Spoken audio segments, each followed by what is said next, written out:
Ji welcome to the ninth session of SPC. आज हम advanced control charts को देखेंगे वेरिएबल के केस में। और उसमें सबसे पहले हम जी एम आर चार्ट को देखेंगे, जिसको हमने मुख्तलिफ नामों से पढ़ा हुआ है सेशन नंबर 8 में, जिसमें डेल्टा चार्ट भी और इस तरह और भी बहुत सारे नाम हैं। तो इसके लिए आप कंट्रोल चार्ट्स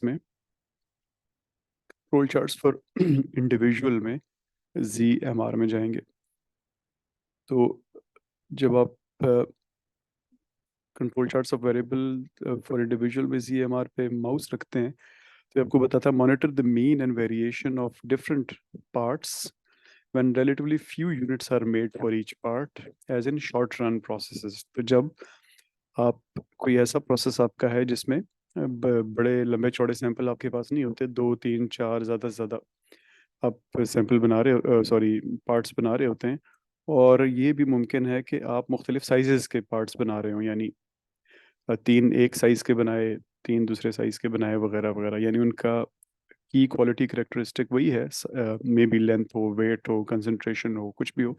लेकिन हर दो तीन के बाद जो स्पेसिफिकेशन है वो चेंज हो जाती है। कहीं आपको 1.5 इंच का वॉल्व चाहिए, कहीं पे 1.25 इंच का चाहिए, कहीं पे 2 इंच का चाहिए। तो हम अपने स्टैंडर्ड तरीके से हेल्प पे चले जाएंगे। तो अगेन इसमें कुछ बड़ी बड़ी बात देख लेते हैं, क्योंकि इसमें हम एक नया कॉन्सेप्ट इंट्रोड्यूस कर रहे हैं जिसको हम कहते हैं स्टैंडर्डाइजेशन। तो जीएमआर चार्ट जो है is a chart of standardised individual observation. Standardised क्यों? पहले सबसे पहले देखते हैं स्टैंडर्डाइज्ड चीज़ क्या होती है।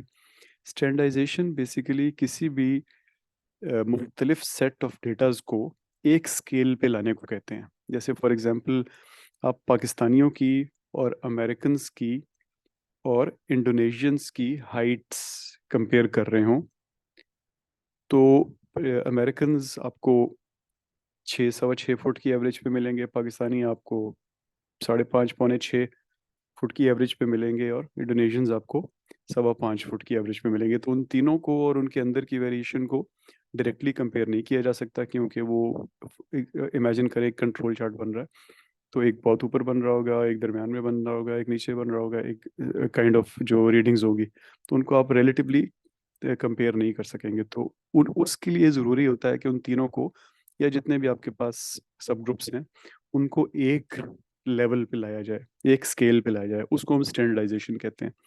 तो आपने चैप्टर सॉरी सेशन 8 में देखा होगा कि स्टैंडर्डाइजेशन का तरीका जीएमआर चार्ट में ये था कि हम डेल्टा वैल्यू कैलकुलेट करते थे। डेल्टा क्या था कि एक टारगेट, और फिर इंडिविजुअल रीडिंग उस टारगेट से कितनी दूर है। उससे क्या होगा कि चीज़ें स्टैंडर्डाइज हो जाएंगी, हर कोई अपने टारगेट के अगेंस्ट कंपेयर होगा, एक बजाय इसके कि उसकी एक्चुअल वैल्यूज इस्तेमाल हों। मिनीटैब में या ज़्यादातर स्टेटिस्टिकल सॉफ्टवेयर में स्टैंडर्डाइजेशन करने का तरीका ये होता है कि आप मीन और स्टैंडर्ड डेविएशन कंट्रोल करते हैं, कैलकुलेट करते हैं।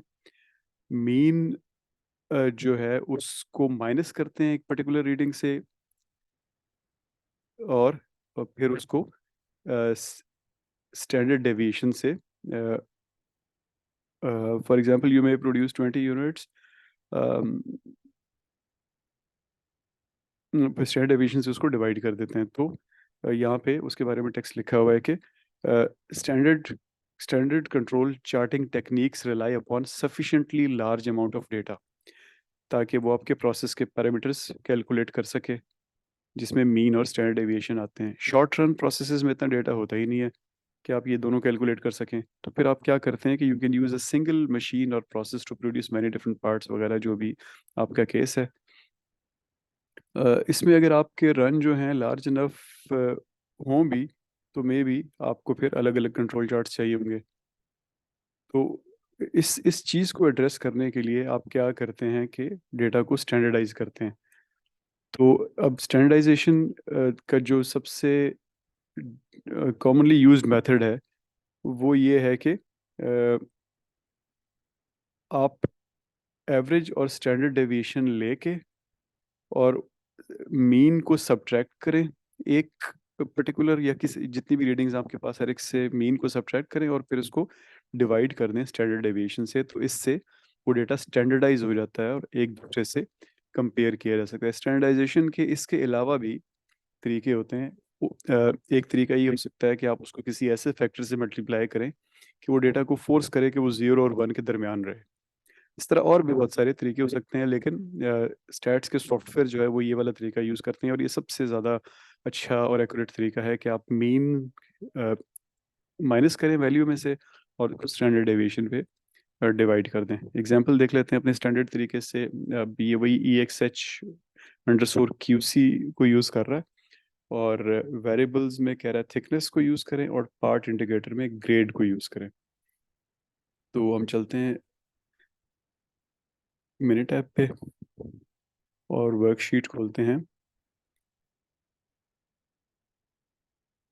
EXH_QC को। वर्कशीट खुल गई डायलॉग बॉक्स खोल के।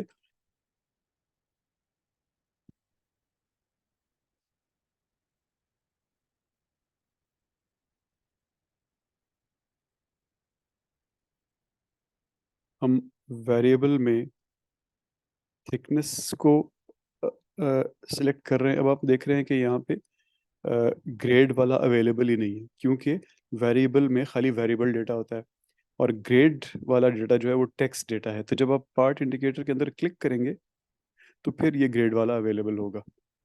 तो ग्रेड C19 में है, इसको सिलेक्ट कर लें। अब यहाँ पे मैं फ़िलहाल मज़ीद डिटेल्स में जाए बगैर, यानी ZMR ऑप्शंस में जाए बगैर, अब यहाँ पे अगेन देखिए पैरामीटर्स कैलकुलेट करना, जैसे हमने बात की थी डी वैल्यू की, इसी तरह लिमिट सेट करना वगैरह, बहुत सारी ऑप्शंस हैं, लेकिन मैं उसमें नहीं जा रहा और स्ट्रेट चार्ट बना रहा हूँ। तो लेट्स हैव अ लुक। अब आप देखें कि ये आपके पास चार्ट बन गया है।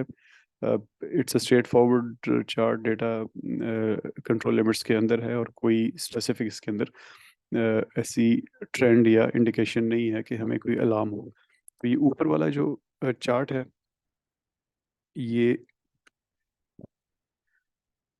स्टैंडर्डाइज डेटा का चार्ट है। स्टैंडर्डाइजेशन मैंने आपको बताई इसने कैसे की, कि let's go back to our data. तो ये थिकनेस वाले कॉलम में 1.435 पहली रीडिंग है ना, लेकिन इसने यहाँ पे 1.435 को प्लॉट नहीं किया, बल्कि 1.435 को इनके मीन से सब्ट्रैक्ट किया। वहाँ जो भी उसके पास तीन थे, तीन कैसे थे कि आप ये देखें,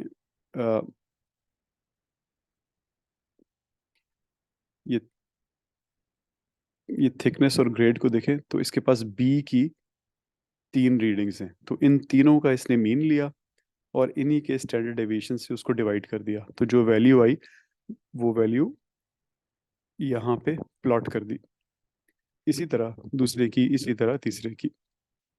तो जब भी आप स्टैंडर्डाइजेशन करते हैं तो आपकी सेंटर लाइन हमेशा ज़ीरो हो जाती है।